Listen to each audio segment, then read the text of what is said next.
Alabado sea Jesucristo. Esto es Con Sabor a Evangelio. Este es el domingo 21º del tiempo ordinario, ciclo A.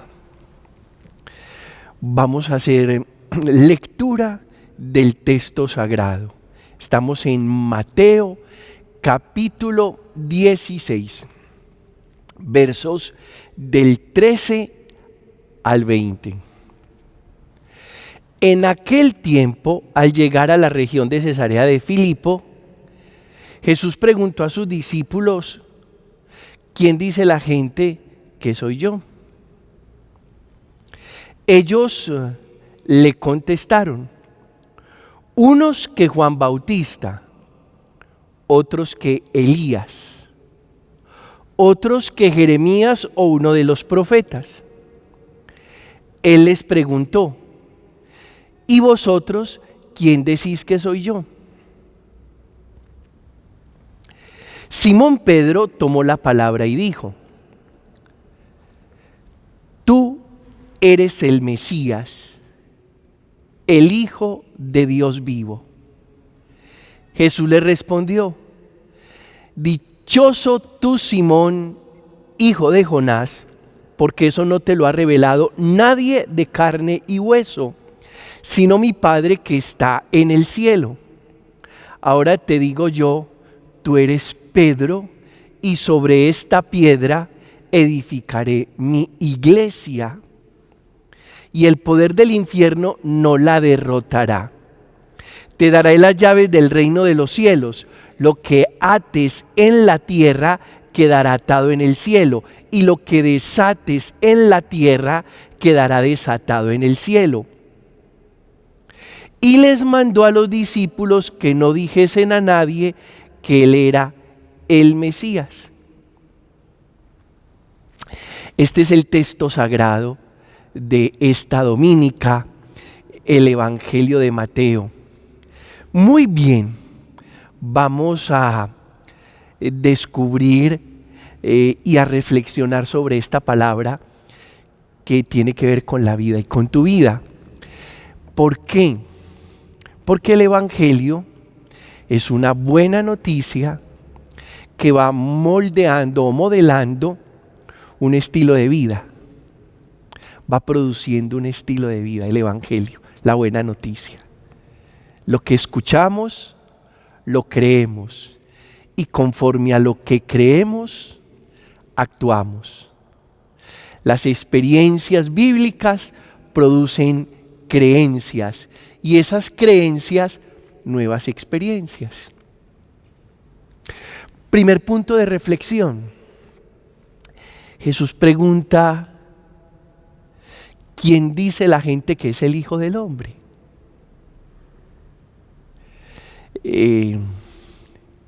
El común de la gente, y no aciertan, porque la gente está diciendo que Jesús es Jeremías, que Jesús es Elías, que Jesús es Juan el Bautista. No aciertan, y no aciertan porque no conocen a Jesús. Porque para poder decir una palabra certera sobre Jesús es necesario saber de Jesús, conocer a Jesús, tener experiencia de Jesús. Y luego viene una segunda pregunta: ¿y vosotros quién decís que soy yo? Y hay una diferencia marcada entre el común de la gente y el grupo de los discípulos de Jesús, claro. Y esa diferencia la produce la cercanía, el conocimiento, la experiencia, la intimidad. Y para la vida, uno habla de lo que no conoce y siempre termina diciendo lo que no es. Cuidado, porque a ti y a mí nos pasa continuamente eso. Hablamos de lo que no conocemos y terminamos diciendo lo que no es. Bueno, ahora Pedro, en nombre del grupo, toma la palabra y dice: tú eres el Mesías, el Hijo de Dios vivo.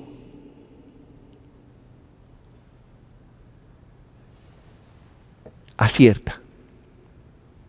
Pedro acierta. Jesús es el Mesías, el enviado, el Cristo, el Hijo de Dios vivo. Luego, nos vamos a tener que hacer una tercera pregunta, respetando mucho el texto sagrado. Mi vida, ¿qué dice de Jesús? Tu vida, ¿qué dice de Jesús? Digámoslo de esta manera. El que nos vea y no sepa nada de Jesús es capaz de saber de Jesús a través de nuestra vida. Y ahí está este tercer interrogante que surge de las dos primeras preguntas del Evangelio. ¿Qué dice tu vida? ¿Qué dice mi vida de Jesús?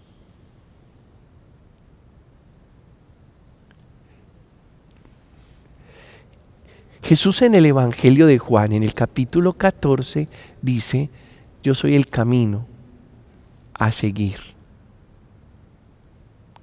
la verdad a profesar y a creer, la vida a experimentar.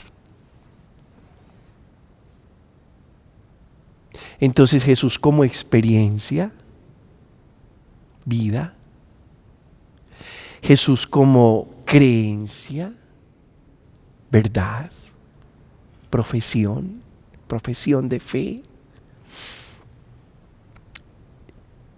Y Jesús como camino, dirección. Ahora bien, entonces, si asumimos a Jesús como dirección, si asumimos a Jesús como creencia, profesión de fe, mejor, y si asumimos a Jesús como experiencia, es muy probable que nuestra vida termine hablando de Jesús. No en todos los aspectos por ahora, porque estamos haciendo un proceso, pero sí que ya hayan unos aspectos, algunas áreas, algunas dimensiones que hablen quién es Jesús. Y ojalá algún día todas las dimensiones de nuestra vida hablen quién es Jesús. ¿Quién dice la gente que es el Hijo del Hombre? ¿Y vosotros quién decís que soy yo? ¿Y tu vida qué dice de mí? ¿Tu vida qué dice de Jesús? Propongámonos esta semana y las siguientes a vivir, creer y seguir a Jesús, y que todo eso vaya hablando para otros de lo que es Jesús. Primer punto de reflexión. ¿Vale? El segundo punto de reflexión, el Evangelio habla de unas llaves. Jesús dice que le entrega a Pedro, el texto bíblico dice que Jesús le entrega a Pedro las llaves. Y el segundo punto de reflexión es: tú a quién le entregarías la clave de tu tarjeta débito. ¿Tú a quién le entregarías las llaves de tu carro nuevo? ¿Tú a quién le entregarías las llaves de tu casa? ¿Tú a quién le entregarías las llaves de tu habitación, de tu cuarto? ¿Tú a quién le entregarías las llaves de tu cajoncito secreto donde guardas cosas enteramente importantes? ¿Tú a quién le darías la clave de tu caja fuerte? ¿Tú a quién le darías la clave de tu correo electrónico? ¿Tú a quién le darías la clave de tu celular? Hay muchas claves y muchas llaves. ¿A quién? Bueno, pues bien, Jesús nos entrega las llaves, la clave.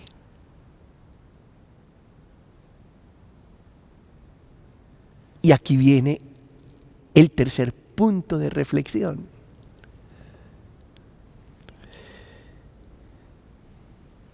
¿Qué manera de creer Jesús en Pedro? ¿Qué manera de creer?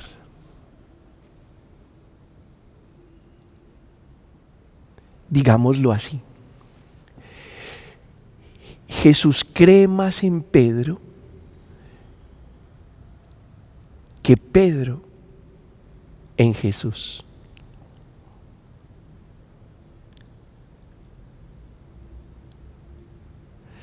Ante la primera ventisca, Pedro deja de creer en el ven que Jesús había pronunciado y comenzó a hundirse.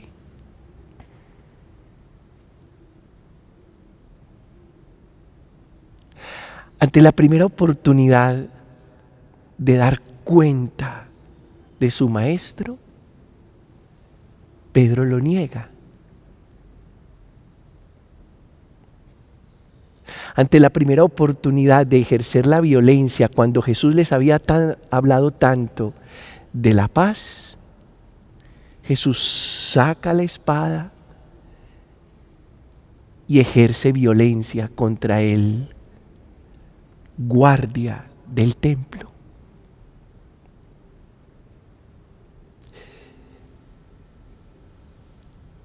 Jesús cree más en Pedro que Pedro en Jesús. Yo te voy a decir esto. Definitivamente,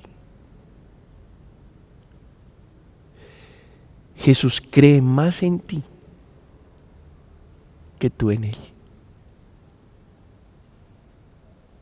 Y por eso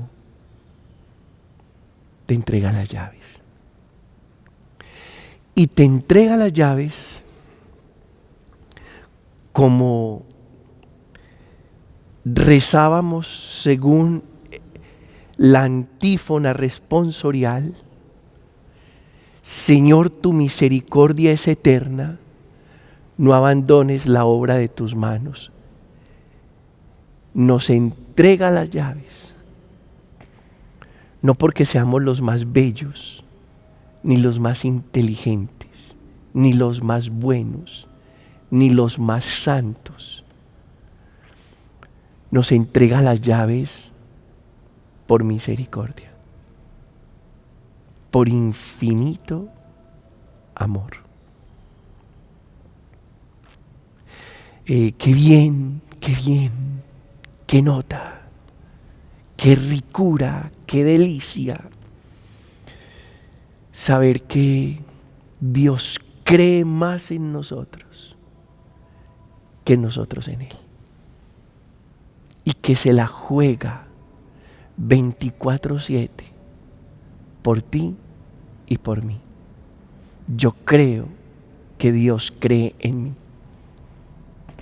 y por eso haré todo y más para no fallarle y para no defraudarlo, porque su misericordia eterna es sobre mí. Cuarto punto de reflexión. Con las llaves abrimos y cerramos. El mismo que abre es el mismo que cierra y abre y cierra para nuestro bien. Con las llaves abrimos y cerramos. Son unas llaves de libertad.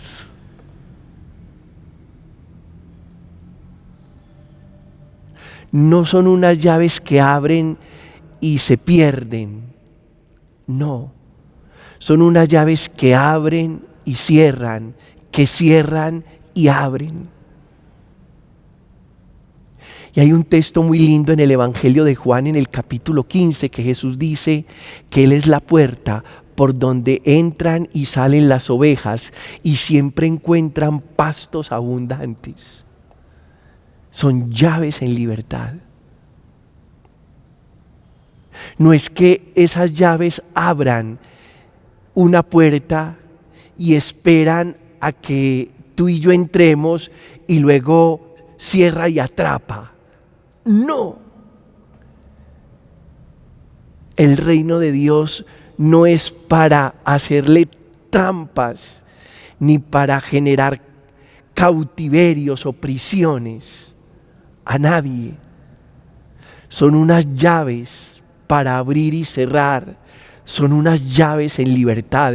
Y por eso te voy a decir una cosa. Cualquier expresión religiosa que pretenda atrapar, esa expresión religiosa es falsa. Que con engaños abra para que entremos y luego cierre y pretenda botar las llaves, es engañosa esa expresión religiosa. Ese movimiento religioso es engañoso, porque Dios y su reinado nos hacen más libres, nunca esclavos, adictos, prisioneros, nunca. Cuida que la experiencia religiosa, la expresión religiosa, tu vida espiritual, te lleve a la libertad. Y con esas llaves que Jesús te entrega, tú puedas abrir y cerrar, entrar y salir, y siempre encontrar pastos abundantes. Quinto punto de reflexión.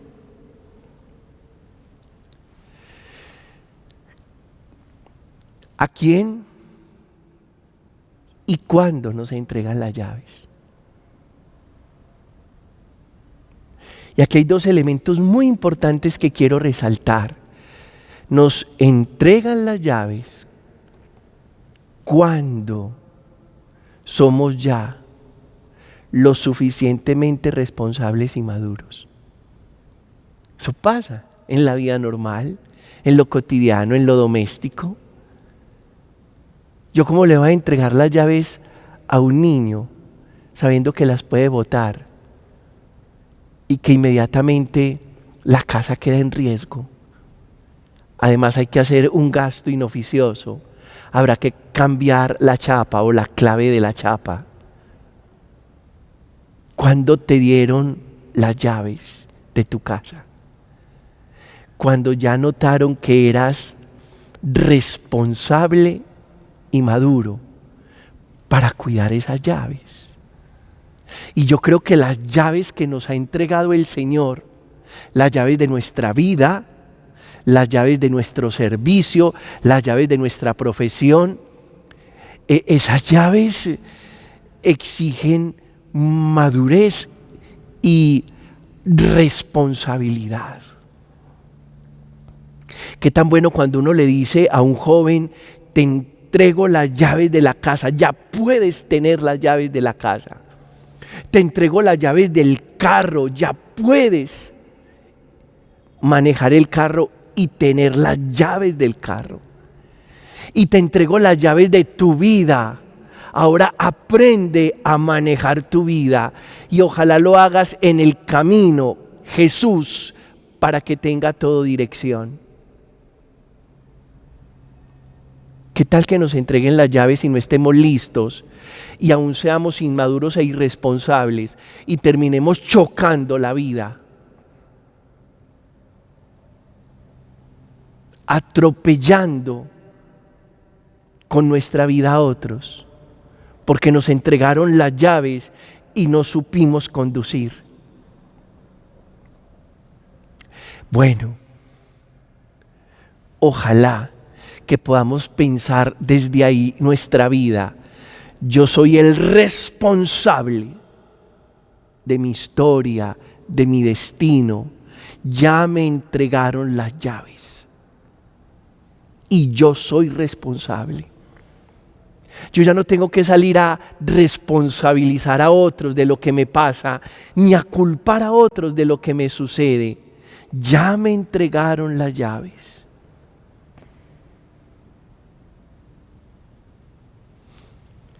Sexto punto de reflexión.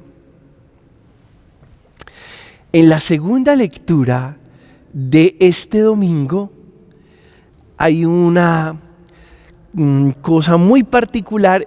Está en el Romanos 11, en la carta del apóstol Pablo a los romanos, y dice: qué abismo de generosidad, de sabiduría y de conocimiento el de Dios, qué insondables sus decisiones y qué irrastreables sus caminos. Y digo esto y hago alusión a esta segunda lectura porque uno a veces dice: ve, y aquel, ¿por qué le entregarían las llaves? Aquel, ¿por qué le darían ese cargo? Aquel, ¿por qué le darían ese puesto? Aquel, ¿por qué le harían ese nombramiento? ¿Por qué? Y aquel, ¿por qué lo elegirían? ¿Por qué lo eligieron? Uno se pregunta muchas veces eso. ¿Y cómo hicimos para elegir este personaje de alcalde o de gobernador o de presidente o de administrador o de director o de rector o de monseñor o de vicario o de párroco? ¿Por qué? ¿Por qué le darían esas llaves? Nos asalta la envidia cuando vemos que alguien porta las llaves que nosotros quisiéramos portar y creemos que el otro no es apto para portar esas llaves. No sé si te ha pasado en el trabajo, a mí me pasa. En esta estructura y en este estamento eclesiástico. A todos nos pasa. ¿Sabe cómo se llama eso? Envidia. Cuestionar por qué a ese personaje le dieron las llaves o por qué lo eligieron para tener las llaves o por qué lo nombraron. Se llama envidia. Y yo creo que la respuesta la da la segunda lectura. Qué abismo de generosidad, de sabiduría y de conocimiento el de Dios. Qué insondables sus decisiones y qué irrastreables sus caminos. Es decir, Dios sabe por qué y para qué y a quién le da las llaves o permite que tenga las llaves. Dios sabe. Porque entonces no es por qué ese tiene las llaves, sino para qué le dieron las llaves. Y el otro y yo, ¿qué vamos a hacer con esas llaves? Cuidado con la envidia, que te ponga a cuestionar por qué al otro le dieron las llaves y no a ti. Más bien responsabilízate de las llaves que a ti te dieron y comprométete a estar a la altura de la confianza que depositaron en ti. Es por ahí. Y el último punto de reflexión de este domingo, bueno, es el punto 7. No se nos puede olvidar que nos dieron las llaves para servir y no para adueñarnos. Las llaves son para servir. Te daré las llaves del reino de los cielos. Te daré las llaves para servir. Porque puede ser que nos den las llaves, cerremos, tranquemos y nos adueñemos. y terminemos mandando y terminemos siendo jefes y no líderes. Las llaves no son para cerrar, trancar y adueñarnos. No. ¿Qué tal que a nosotros, los servidores de la iglesia, que nos entregaron las llaves, terminemos adueñándonos, trancando, cerrando por dentro y no permitiéndole entrar a los que quieren entrar y no dejando salir a los que están ya dentro? Jesús alguna vez le hizo el reproche a los escribas y fariseos y les dijo: ustedes ni entran ni dejan entrar. Como dicen nuestras mamás, ni rajan ni prestan el hacha. Ojo, si te dieron llaves, recuerda que es para servir y no para adueñarte. Y lo mismo para mí y para Pedro. Si me dieron las llaves, no se me puede olvidar que son llaves para abrir y cerrar, para que otros entren y salgan en libertad y no para adueñarme, para cerrar y no dejar entrar, para cerrar y no dejar salir a los que ya entraron. Alabado sea Jesús, que cree en nosotros más de lo que nosotros creemos en Él. A Él el honor, la honra y la gloria por los siglos de los siglos. Amén. Bueno, voy a aprovechar esta oportunidad para volverlos a invitar al tercer congreso de Lo Esencial es Invisible. El tercer congreso será el 12 de septiembre a las 3 de la tarde. Se pueden registrar a través de la página www.padrepedrojustoberrio.com. Los espero en este congreso para el que estamos leyendo, estudiando, orando, reflexionando y trabajando durante todos estos días. Será una experiencia muy bonita porque nos va a enriquecer interiormente y nos va a permitir añorar el niño que abandonamos o dejamos morir, pero no solo añorar, sino trabajar para reconquistar ese niño noble, bondadoso e inocente que espera por ti y por mí, porque esta vida de adultos es una vida muy rara, porque los adultos, como dice el Principito, somos muy raros. Feliz semana.